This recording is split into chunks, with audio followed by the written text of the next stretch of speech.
What's up, everybody? My name is Demetri Kofinas, and you're listening to Hidden Forces, a podcast that inspires investors, entrepreneurs, and everyday citizens to challenge consensus narratives and learn how to think critically about the systems of power shaping our world.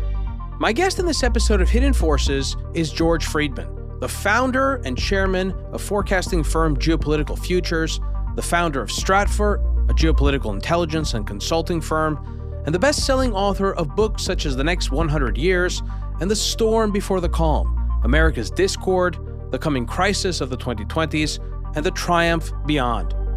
In the first hour, George and I discuss what he describes as the institutional and socioeconomic cycles that drive historical events. We explore several notable examples of such cycle turnings in history, including Andrew Jackson's abolishment of the Second Bank of the United States, which facilitated the financing of westward expansion, the presidency of Rutherford B. Hayes and the Long Depression, the growth in American consumption that arrived on the back of FDR's reforms in the 1930s, and the neoliberal era sparked by the Reagan Revolution. In the second hour, George and I apply this framework to the era we are living in today, which according to George is the first time in American history that both the 80-year institutional cycle and the 50-year socioeconomic cycle are occurring concurrently. We discuss how and why so-called woke ideology and a sclerotic and ineffective bureaucracy are symptoms of the end of the institutional cycle, and why the economic policies of this new era will lead to more capital investment and a revitalization of the American economy. Lastly, George provides us with a roadmap for geopolitical events in the 21st century that includes reconciliation with Putin's Russia, a new paradigm of peace in the Middle East, and a long and challenging period of economic weakness in China that will consume the energies of the Chinese Communist Party and challenge the PRC's ability to assert itself on the global stage for at least the next several decades. If you want access to both parts of today's conversation, and you're not already subscribed to Hidden Forces, you can join our premium feed and listen to the second hour of today's episode by going to hiddenforces.io/subscribe. All of our content tiers give you access to our premium feed, which you can use to listen to the rest of today's episode on your mobile device using your favorite podcast app, just like you're listening to this episode right now. If you want to join in on the conversation and become a member of the Hidden Forces Genius community, which includes Q&A calls with guests, access to special research and analysis, in-person events, and dinners, you can also do that on our subscriber page. And if you still have questions, feel free to send an email to info@hiddenforces.io, and I or someone from our team will get right back to you. And with that, please enjoy this thoughtful and perceptive conversation with my guest, George Friedman. George Friedman, welcome to Hidden Forces. Thanks for having me. You know, George, I'm actually surprised that this is your first appearance on the show because of, I think, how influential you are. I've had so many of the analysts that work for you at Stratford on the podcast. So, you know, I want to give people a sense of who you are, your background. I'm also interested in understanding how you grew up, what informs your sort of framework and approach to thinking through problems before we get into your framework and applying that framework to the rest of the world. But what's your story? Well, I was born in Hungary in 1949, to give away my age. 2 months later, we had to escape from Hungary. My father had been in fighting in Russia. Then they discovered he was Jewish. So they put him in a work camp in Russia, then took him to Mauthausen. My mother went to Lichtenberg. We came back to Hungary. I wasn't born yet. And it was discovered that the communists were going to arrest him. So my family's life was geopolitical. It was fleeing. We fled to over the Danube. I was about 2 months old. They pedaled over, got to Vienna. In Vienna, they got to an American displaced refugee displacement camp. They fell in love with America. The first thing they did was gave us food, a dinner. They hadn't had a dinner in a long time. Then doctors examined us, gave us whatever we needed, led us to a room where they had beds for everyone. And we had to stay there for a year or so. And then they brought us over, and my father remained there for 2 years. Further, it turned out later that he was working for U.S. counterintelligence on Russian infiltrations of Austria. My father was held back for 2 years. We got to come over without him. We found out that later I had access to some files, and he was working at Holline, headquarters of U.S. Army counterintelligence. And he told me later the story that they wanted to know who was escaping from Hungary, who was an agent, and who was escaping from the country that was really escaping. And he pointed out to them that if he had no family with him, he was an agent. If the family was with him, he was escaping. Very simple. And that my father taught me. Be stupid. All the Americans are very smart. That's their problem. If you're stupid, you can obviously see the thing. Can you elaborate on that exactly? What do you mean by be stupid? Don't be so sophisticated. Think about the people as they are. Would a refugee come alone? Most of them have families. Would they bring their families or their agents? No. If they come across as alone, they probably left their families behind and they're in danger. If they come with their families, it's a real escape. So it was a story told, and I think it was true. The problem with the Americans were they were so complex in their thinking, they didn't trust the obvious. So the simple human dimension was subsumed. Analytic systems were created. So that was what he said, always be stupid. Always avoid your education. Avoid all the brilliant talk. See the obvious. He's alone. He's a spy. He's with his family. He's a refugee. Very simple. I feel like there's an important lesson there for listeners to really meditate on as we continue this conversation, because it speaks to how you approach forecasting. Okay, so you left Europe, you said, when you were 3 years old. What city did you first arrive in? The Bronx. The Bronx. In New York. And that's where you grew up? I grew up until I was in junior high school. In junior high school, we made the famous journey to Queens and Long Island. But my elementary school was in the Bronx, and I learned stickball and how to run away from people. Run away from people. So you moved to Queens. Where in Queens and where in Long Island did you go? Well, in Queens, it was interesting because I grew up 5 miles or so from the president. I never met him. I didn't know him. It was the same neighborhood. It was a working class neighborhood. He didn't live in a working class neighborhood. He lived in Jamaica Estates. I lived in Springfield Gardens, which was more working class. And I recognized Trump because he carries himself with the same arrogant confidence that we all did. It was like the Bronx transferred to Queens, and you didn't look weak, and you didn't look scared, and you were tough. Even if you couldn't win the fight, you would look that way. What was it about, I don't know, growing up in the inner city, growing up in those boroughs that created that kind of culture, in your view? We were all poor. We were all lost. This was an immigration area. There was Italians. There were Irish. There were everyone. Clotted together in groups, the Jews, the Irish, the Italians, the Puerto Ricans. We fought. We're states, tiny nation states built in. Okay, the gangs were that way. And in that way, we understood something. There was little mercy in the world. What was said was not what was meant. We all kept our real fears inside of us and presented a face to the world that was crafted to be appropriate to the world. So I learned from that what people are and what they appear to be, one is crafted, the other is real. They interplay. You can't predict people on that basis. And I learned to judge politicians on that basis. Politicians are craftsmen. They craft the persona their nation requires of them. Within them, you can't judge what they are. So when we look at the president, I mean, he appears to be strange, except for the fact that the majority of the country voted for him. So it wasn't strange to them, they were strange to some people. So when I went to Cornell to go to school, I was a very strange person to these people. I had to recraft my personality. So I look at politics from the point of view of politicians are brilliant craftsmen of themselves. They are designed to understand, they have a profound understanding of the nation, or they wouldn't be leaders. And when you look at it, if you look at the leader, you're missing the point. The leader is an artifice. He's responding to the country. Look at the country, not the president. You'll understand what is happening.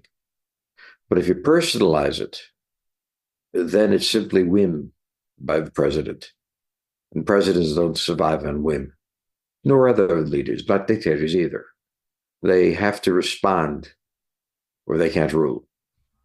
When you went to Cornell, when you went to college, did you already know what you wanted to study? Did you already know what you were interested in? Well, as an undergraduate at City College of New York, I studied political science. When I went to college, I studied political philosophy. Political philosophy led me to Marxism, and I was not a Marxist, but wrote a book on my dissertation on Herbert Marcuse and how sexuality intersected with politics. It was a very pleasant book. It was insane. I went to Cornell and I met America in a different way than I met it at City College. I met students who were rising out of the slums, those who came from the upper classes. I saw all the mixtures, okay, and I saw the persona they presented. I learned a great deal in political philosophy. Then I served a term in the army. Then I turned to the intelligence world, but stayed out of the intelligence world as much as possible. And through my experience, I finally realized I became a professor, a tenured professor. I say that with glory. It's a major achievement. But I left my universities and went to 3 universities. I was developing theories that were unacceptable. In other words, the universities are ideological in nature. And they can have conservative ideologies in the past. These ideologies, doesn't matter. You conform. I found it very difficult to conform because I came from a very different life than most of them. But also, I was led by my education to think in very different ways. So as I was developing these things, they had no place there. I then had at Louisiana State University, had my own center. Running a center at a university is a bureaucratic nightmare of battling for turf and everything else. And I realized I had no time to think. Yeah, I couldn't write books or anything like that. So I left the university. And I left the university and I had a very strange idea. I could do my work intellectually more effectively in the private sector, selling what I know, than teaching. Besides, my students didn't care. At 19, you don't really care about the profundities of Hegel. So we have a strange understanding of education. But I started a company that did this. The only reason I did that is I knew nothing about business, so I didn't have any idea what to do. But I had a lot of people who knew me in Washington. So I started by sending out articles daily to these people. They handed off to other people. Then my wife had a strange idea. Why don't we charge? Why don't we make them pay for it? And to my shock, they did. And it spread from that point onward.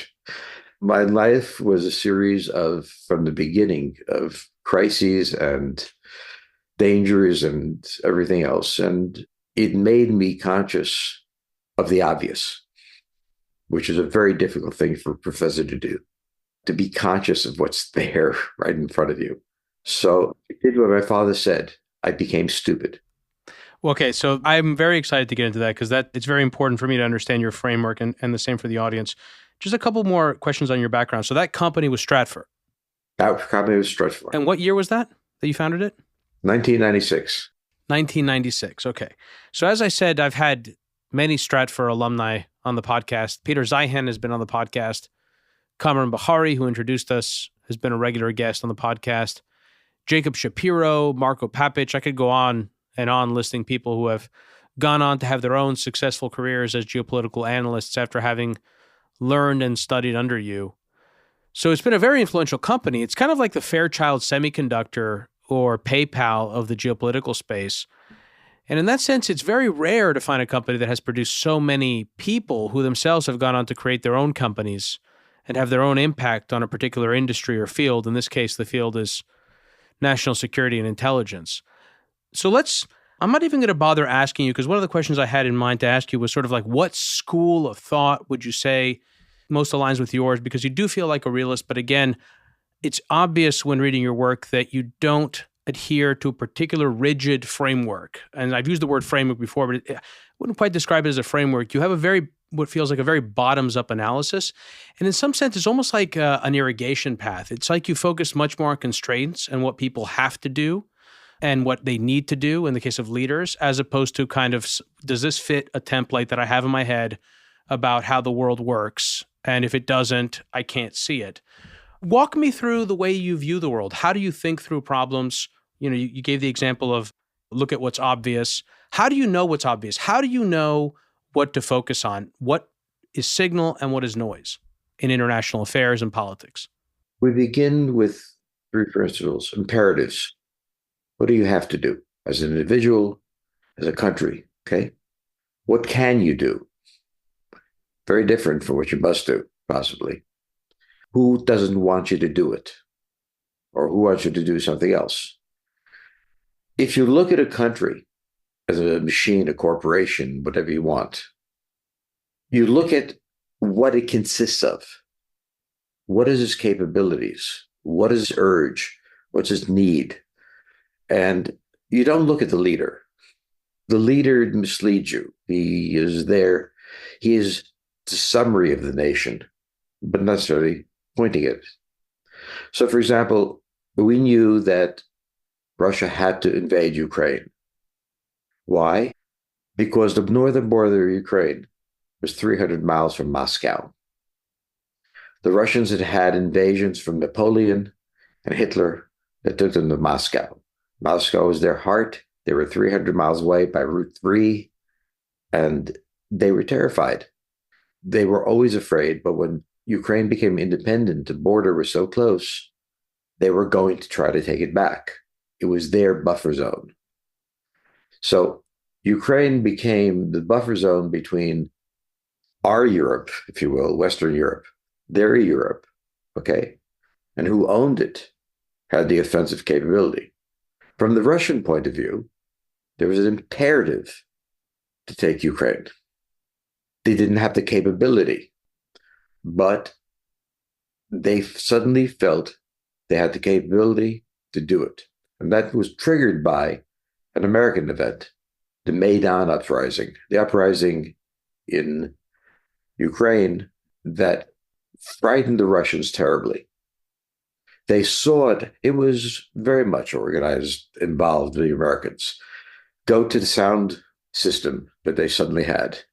Where did they get a sound system like that? I went to look at it. That was a good start sound system for that audience. I also look at all uprisings as asking one question: where are the bathrooms? You can do without food for 2 days, but you can't go without a bathroom. If you're going to keep people in a square for 3 days, you have to have mobile toilets. That's the one thing you have to have. They were there. Now, I know us, and I know we get ready for things. The Russians know us. They know they get ready for things. They read Maidan as us trying to take control of Ukraine to be right on the Russian border. Now, if they had taken Ukraine, they'd be right on the border with NATO. We couldn't tolerate that. So Ukraine became this critical piece of real estate, really minor in many ways. But we convinced during the Maidan uprising the Russians that we had intentions. We had intentions of making Ukraine not neutral, but part of the West, that it would join NATO, which was always the major question for the Russians. The Russian imperative was to keep Ukraine at least neutral. And after Maidan, they said that wasn't going to happen. They saw what we did in the Balkans in their intervention there, and they read the Americans, rightly or wrongly, as potentially aggressive. Potential, I learned in the Bronx, was probable, and probable was almost certain. So you didn't have the luxury of saying, oh, they probably wouldn't. So the Russians took a look at the board and said, we've got to take Ukraine. I see nations as rational. They are like good businessmen and everything, and the leaders are good businessmen, if nothing else. They're rational people. They're looking at it and looking at their country and looking at their responsibilities. And they watch other countries and their imperatives. We had the imperatives to keep them out of Ukraine. Do not become another Russian front. Then the Cold War would be back. They had the imperative, keep them away from 300 miles from Moscow. We can't defend Moscow with 300 miles. So you had two different imperatives. The American imperative on Ukraine of making sure the Russians didn't occupy it, NATO's imperative. The Russian imperative, do not let NATO to the border of Russia. And so it was very predictable. I didn't think the NATO would be able politically to advance into Ukraine. I think Russia thought this was the opportunity to move themselves into that position, but they didn't have the capability. The Russian army failed. It moved into Ukraine. It was a full invasion. Now they're saying, well, we only want to recapture it. Nonsense. There were three columns coming in. One column was aimed at Kiev, one column down the center. They were coming up from the south. They were coming from the east. They were coming from every direction. They were going to take Ukraine. If you remember the early pictures of the invasion, there was a line of tanks coming down a mountain. They were stalled. Their logistics system failed. They couldn't get oil, fuel to the tanks. I then knew this is not going to work, folks. So the central thrust failed, although there was fighting in Kiev and stuff, because they just couldn't support their forces. So I realized their logistics were not prepared for war. They were not ready for this. And so it became obvious that they could do the area closest to them with the logistics that they had. They couldn't take all of Ukraine. They couldn't retreat for political reasons. They couldn't advance for military reasons. This was going to be a long war. It would end in a draw. You can't solve it. Now we're at the draw point. But I looked at these countries and what they were afraid of, what they needed, what they wanted. I looked at them as if they were people. And people you can predict by what they crave and what they want. And, you must have money for going to college for your child and all these things. You can predict their lives in some sense. Not mysteries. So with states.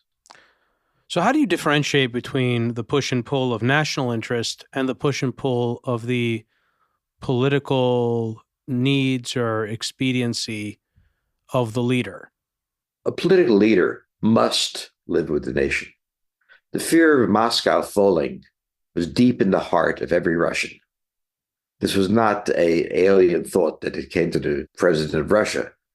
He was responding to a deep fear built into the Russian people by history. Presidents who do not understand the national mood in any country can't be leaders.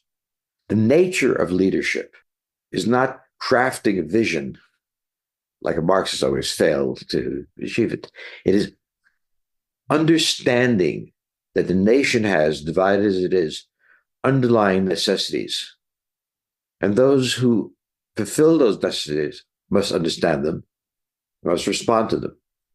Leaders are prisoners of the times.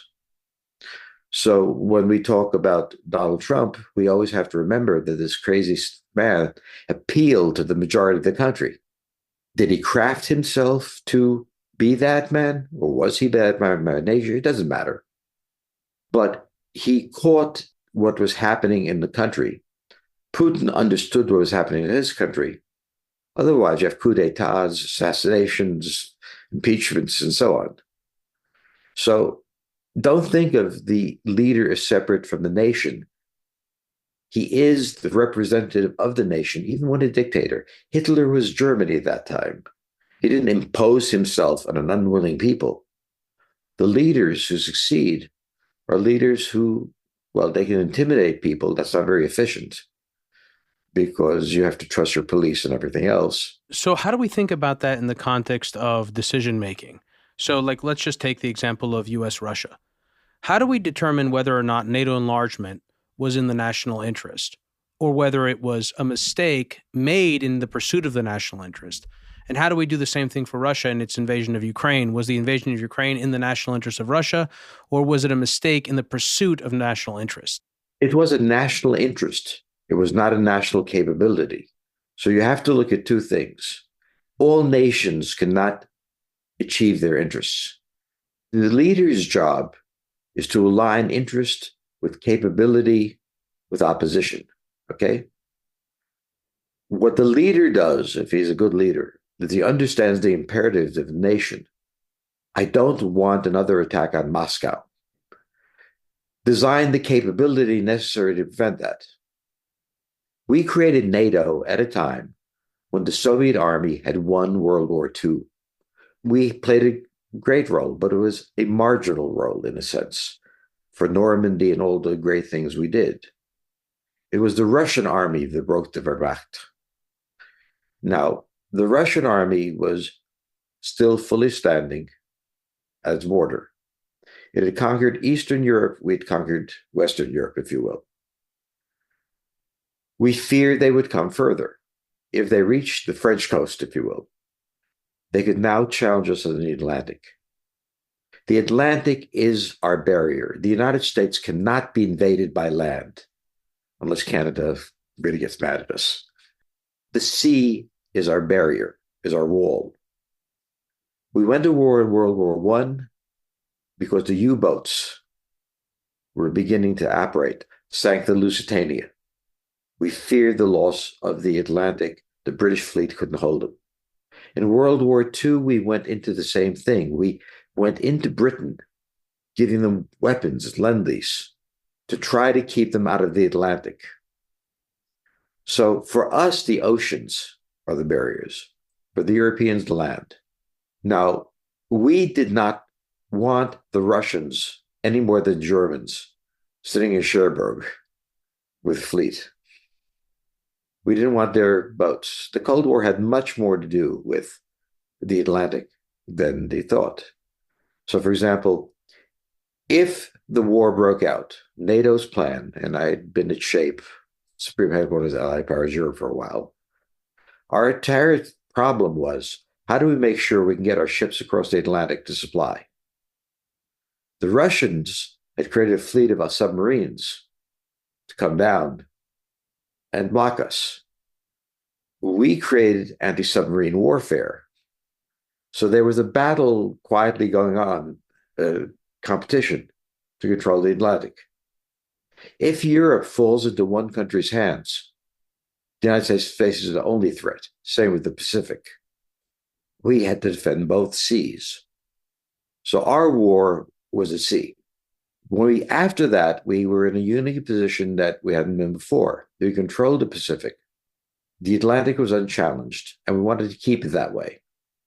So we drew a line in Europe between us and the Russians. We didn't want to fight. We created something called NATO. We created NATO because Europe was shattered. They couldn't defend themselves. NATO had an American commander, Sakura, Supreme Allied Commander Europe, and he was the one who ran NATO.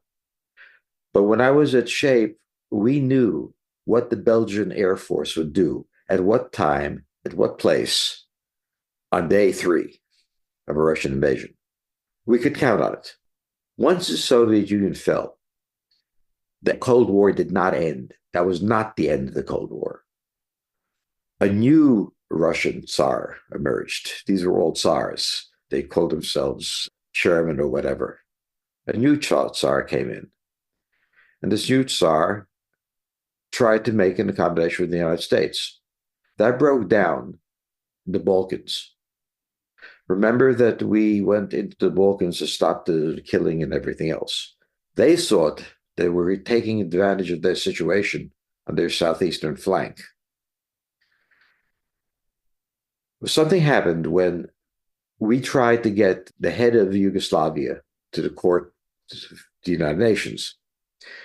And we asked the Russians, he wouldn't do it. Would the Russians, Chernomyrdin, who was prime minister at that time, talk to him and say, look, it's over? And he did. Then something happened strategically, but it was a tiny thing. Kosovo has an airport in Pristina. And we took the airport in Kosovo. And the Russians thought they would be allied with us and allowed to use that airport, patrol it with us, because of what we had done and they had done in ending the war. We made a move there to force the Russians back, refusing to allow them to the Balkans. That's when Putin became president. And Putin became president saying, the Americans are a nightmare. They're going to be moving on us. They did this in the Balkans. They had no interest in the Balkans. What do they care about Kosovo? They're not in Kosovo for moral reasons. We may have been. I still don't know why Clinton was doing that. But the Russians read it, had to read worst case scenario. They're going to be building up on a line to our west. And here in the southwestern portion, they built it. And that was the time that Putin emerged. And he had a very different view than Gorbachev had. Gorbachev had a view of entente with the West. Putin had a view that this was the preface to war with him, or that it was going to come up to it, that we just moved the line east. And he then had a long-term strategy of blocking the Americans. So when you look at it, we saw ourselves in a position of consolidating Eastern Europe, former Eastern Europe. He saw that consolidation as a threat.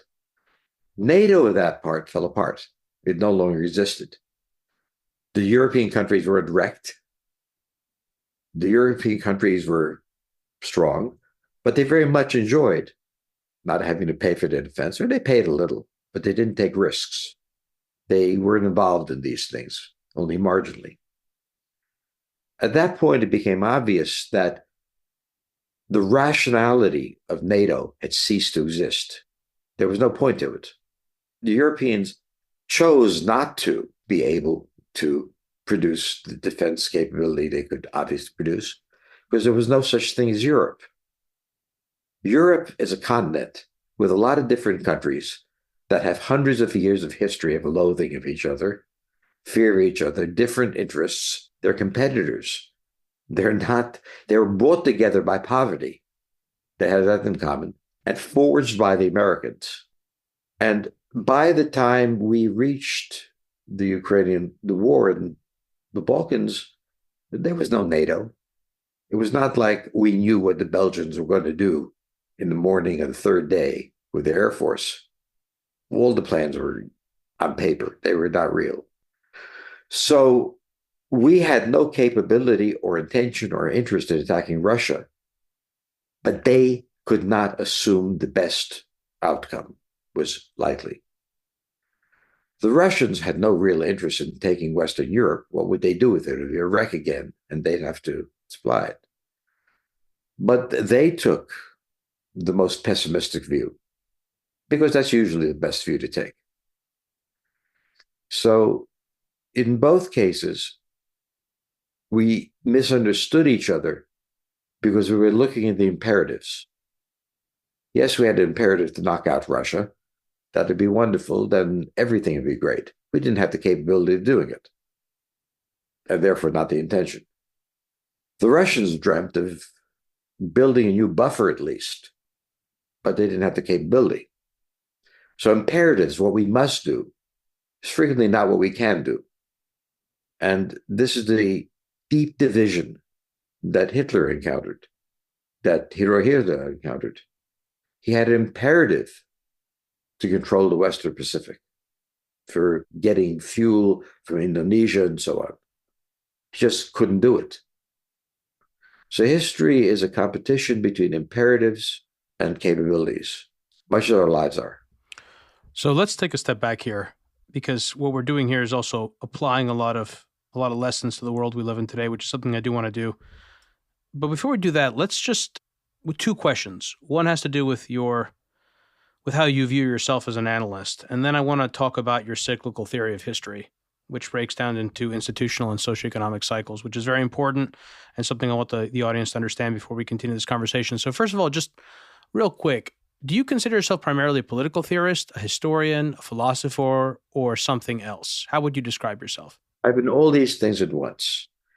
I am now, bad word for this, futurist, because it's... Sounds like you have a crystal ball and a napkin on your head. Yeah. What I do is I'm a realist. I'm not interested in personalities. I'm not interested in ideology. The ideology of the Russians was the same under the Tsar as it was under Stalin. In the ideology differed, Russia was the same. But a realist in a Hans Morgenthau sense, or a realist in a more sort of just, I'm trying to look at reality sense? I studied with Hans Morgenthau at City College. I was enormously lucky to have him as my professor of geopolitics. But he had a focus on decision makers. What I saw was that the decision makers did not make decisions autonomously. They made decisions, on the one hand, considering what the nation could do, what the nation wanted to do. And at the time of the Cold War, the nation wanted the Cold War, both nations. So the difference, he taught me a great deal about how nation states interact. The one place I differed with him was in his focus on the leaders making policy, when the nation made the policy and the leader adopted it. The leader is the vehicle. The spirit of the nation is the driving force of policy. The spirit, yes, but that derives from need. We live our lives in fear. In Europe, every human being in 1950 was afraid. They'd lived through hell. They were afraid it would repeat itself. The American public feared that twice they had been drawn into a war at the worst time, the First World War and the Second World War. They had to come in to save the Atlantic. This time, they didn't want that task. They didn't want another war. Truman understood that.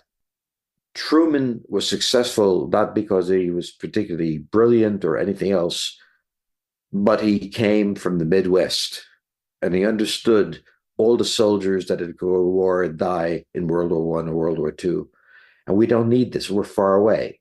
He knew we wanted war kept far away from us and not have to send our sons to war. NATO was his invention. It came out of the NATO, that period. So did he make the policy on NATO? No. The country couldn't have the Third World War. Did Khrushchev, Stalin first, and Khrushchev make the policy of not invading Western Europe? No, the Russians were not prepared to go another 2 years in a bloody war. They were exhausted. They had lost everything. So the leaders may have dreams of what they want to do, but it's the capabilities, and they can't be leaders if they don't capture, as you called it, the spirit of the time, but the needs of the time, the imperatives that the people had. So the American imperative came from the fear of another world war that brought us into it late and caused many lives. Let's be there to block it. The Russian fear was that the American attempt to block with NATO was an opening for another invasion of Russia, as they had in First World War and for World War II. And each had perfectly reasonable reasons to think this possible. And that was the Cold War. It never happened because neither side had the capability. or really the intention of doing it. But the leader is, if he's going to survive, he's going to be the spokesman for the national necessity. He's imprisoned by reality. There are leaders who don't survive, who believe also that things are possible. They can for a while survive with the secret police, but the secret police will eventually get them, and the head of the secret police will rise, and it will go on and on. Stable, real governments are the creation, or democratic, whatever it means, of the spirit of the nation. Stalin captured that. So let's go now to your approach to history. As I said, you come across very much as a sort of cyclical theorist of history. We've covered various frameworks related to cycles, whether it's Neil Howe's generational theory, whether it is Nikolai Kondratyev's 50-year economic cycle based on, in particular, the commodity cycle. Years ago, I interviewed Robert Prechter for an old program I had with, Elliott wave theorists. So I have some working knowledge of this stuff, and I do see a lot of similarities in how you approach your institutional cycle theory and your socioeconomic cycle theory. But walk me and the audience through this. What do we mean by institutional cycle and socioeconomic cycle? What are the key drivers of each cycle? What is the historical evidence for this? And how does this relate to your previous observation about imperatives versus capabilities? First of all, I came by this being stupid. I looked at American history and I saw certain radical shifts that took place. The strength of America is that it reinvents itself. We started by breaking all norms and guardrails, as they say these days. Washington was loathed by many Americans for breaking them. They were loyalists. But we invented our country. And we survived by reinventing it. The fundamental principle of our country is innovation and the recognition of obsolescence and the recognition of what must come next. I noted that the system shifted for no reason that I can ever fathom routinely at 50 years, the socioeconomic system, 80 years at the institutional system. That is, how does our government run? Every 80 years, it changes its course. What social crisis comes along? And I can name them. I mean, first there was what I call the Washington cycle. He founded the country.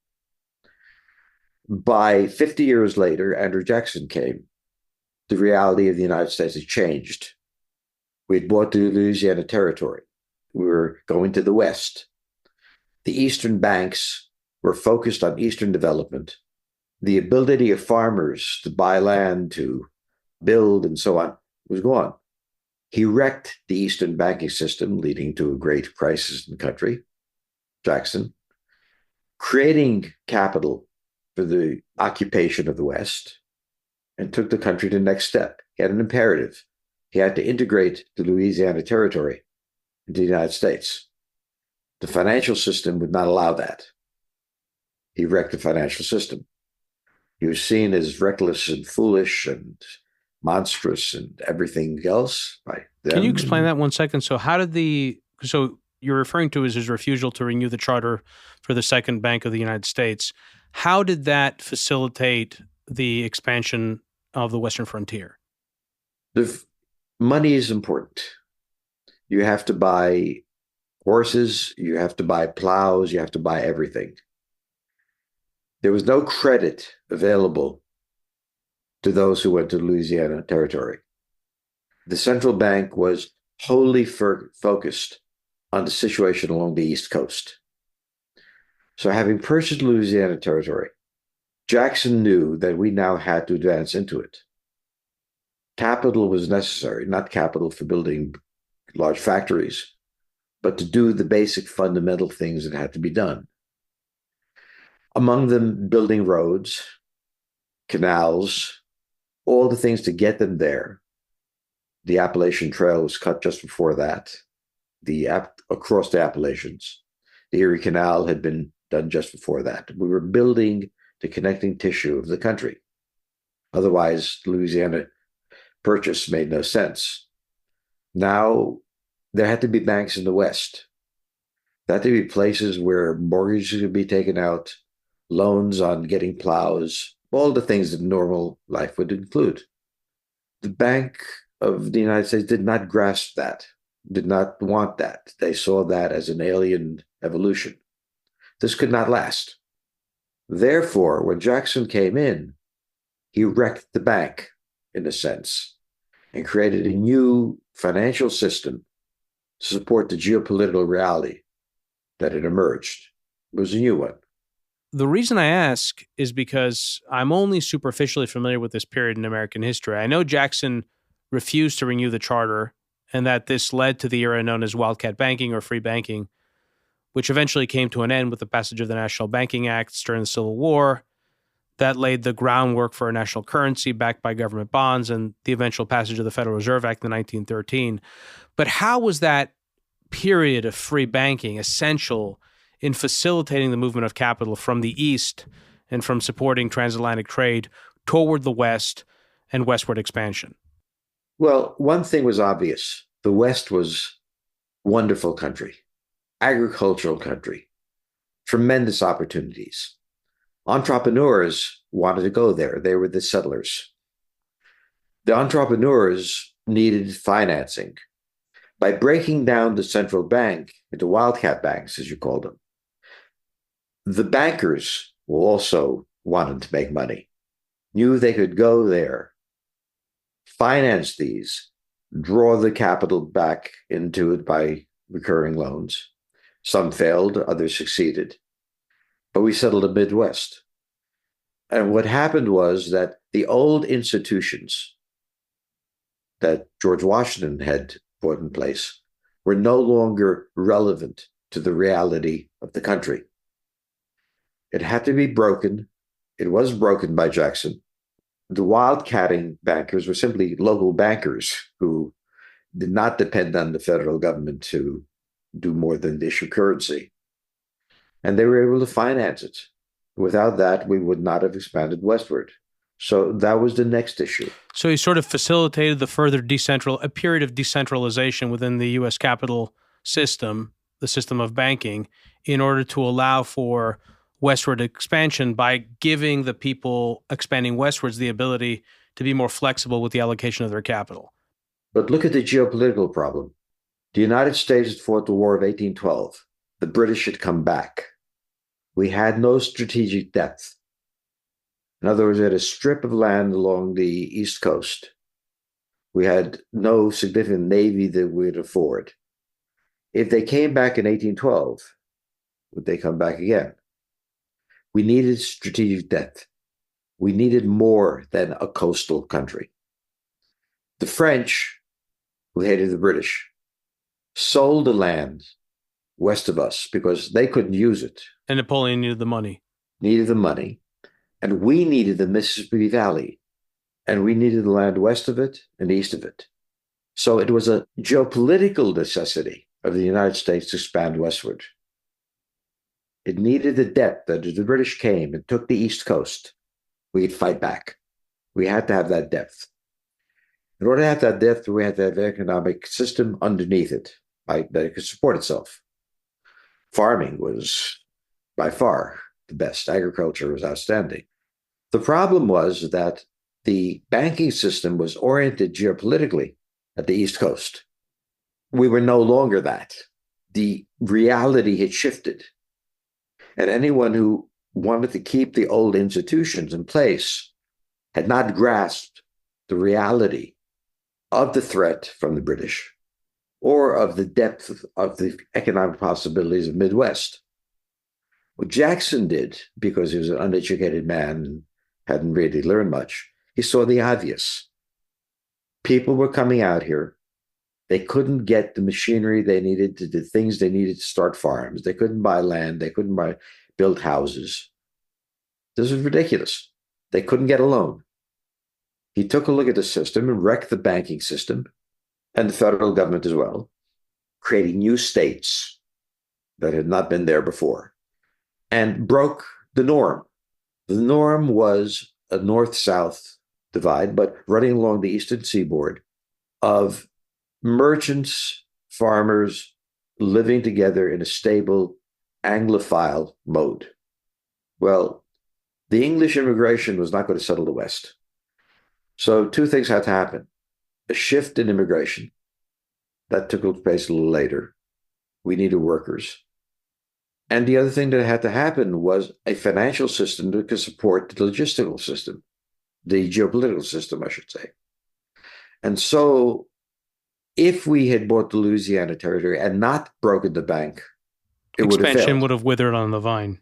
Exactly. And he went and wrecked the bank to open the door for regional banking, putting, instead of a central bank, state banks, making states out of the colony that we had taken.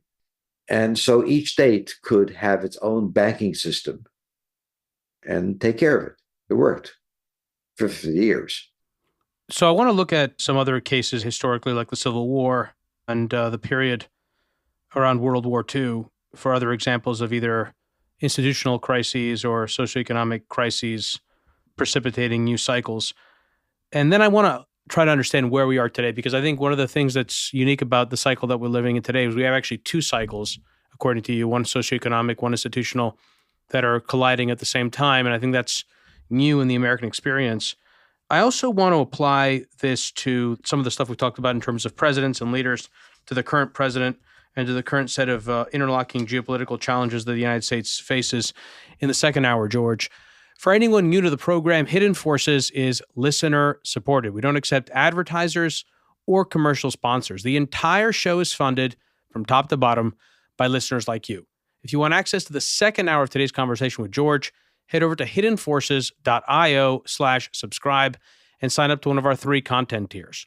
All subscribers gain access to our premium feed, which you can use to listen to the rest of today's conversation on your mobile device using your favorite podcast app, just like you're listening to this episode right now. George, stick around. We're going to move the rest of our conversation onto the premium feed. If you want to listen in on the rest of today's conversation, head over to hiddenforces.io/subscribe and join our premium feed. If you want to join in on the conversation and become a member of the Hidden Forces Genius community, you can also do that through our subscriber page. Today's episode was produced by me and edited by Stylianos Nicolaou. For more episodes, you can check out our website at hiddenforces.io. You can follow me on Twitter at Kofinas, and you can email me at info@hiddenforces.io. As always, thanks for listening. We'll see you next time.